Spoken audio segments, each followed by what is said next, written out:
Hello everyone and welcome back to Mr. Schaefer Reads. As always, please turn on your closed captions and read along with me.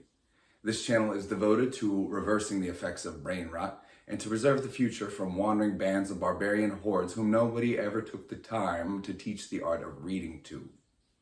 We are beginning our Christmas series with all sorts of wonderful Christmas stories. Today we will begin The Nutcracker and the Mouse King by E.T.A. Hoffman. Story 1, Christmas Eve. During the long day of the 24th of December, the children of Dr. Stahlbaum were not permitted to enter the parlor, much less the adjoining drawing room. Frederick and Maria sat nestled together in a corner of the back chamber.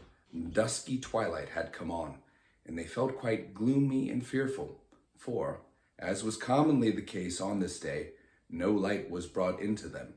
Fred, in great secrecy, and in a whisper, informed his little sister, she was only 7 years old, that ever since morning he had heard a rustling and a rattling, and now and then a gentle knocking in the forbidden chambers.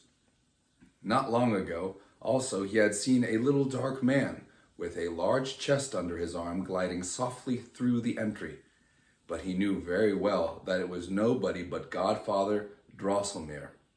Upon this, Maria clapped her little hands together for joy and exclaimed, "Oh, what beautiful things has Godfather Drosselmeyer made for us this time!" Councillor Drosselmeyer was not a very handsome man. He was small and thin, had many wrinkles in his face. Over his right eye he had a large black patch, and he was without hair, for which reason he wore a very nice white wig. This was made of glass, however, and was a very ingenious piece of work. The Godfather himself was very ingenious also. He understood all about clocks and watches, and could even make them. Accordingly, when any one of the beautiful clocks in Dr. Stahlbaum's house was sick and could not sing, Godfather Drosselmeyer would have to attend it. He would then take off his glass wig, pull off his brown coat, put on a blue apron, and pierce the clock with sharp-pointed instruments, which usually caused little Maria a great deal of anxiety. But it did the clock no harm. On the contrary, it became quite lively again and began at once right merrily to rattle and to strike and to sing, so that it was a pleasure to all who heard it. Whenever he came, he always brought something pretty in his pocket for the children. Sometimes a little man who moved his eyes and made a bow, at others a box from which a little bird hopped out when it was opened, sometimes one thing, sometimes another. When Christmas Eve came, he had always a beautiful piece of work prepared for them, which had cost him a great deal of trouble, and on this account it was always carefully preserved by their parents after he had given it to them. "Oh, what beautiful present has Godfather Drosselmeyer made for us this time!"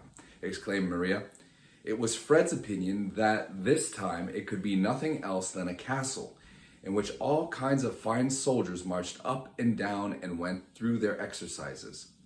Then other soldiers would come in and try to break into the castle, but the soldiers within would fire off their cannon very bravely, until all roared and cracked again. No, cried Maria, interrupting him. "Godfather Drosselmeyer has told me of a lovely garden where there is a great lake, upon which beautiful swans swim about, with golden collars around their necks, and sing their sweetest songs. Then there comes a little girl out of the garden down along the lake, and coaxes the swans to the shore and feeds them with sweet cakes." "Swans never eat cakes," interrupted Fred somewhat roughly. "And even Godfather Drosselmeyer himself can't make a whole garden. After all, we have little good of his playthings. They are all taken right away from us again. I like what Papa and Mama gives us much better, for we can keep their presents for ourselves and do as we please with them." The children now began once more to guess what it could be this time. Maria thought that Miss Trutchen, her great doll, was growing very old, for she fell almost every moment upon the floor, and more awkwardly than ever, which could not happen without leaving sad marks upon her face. And as to neatness in dress, this was now altogether out of the question with her. Scolding did not help with the matter in the least. Frederick declared, on the other hand, that a bay horse was wanting in his table, and his troops were very deficient in cavalry, as his papa very well knew. By this time it had become quite dark. Frederick and Maria sat close together, and did not venture again to speak a word.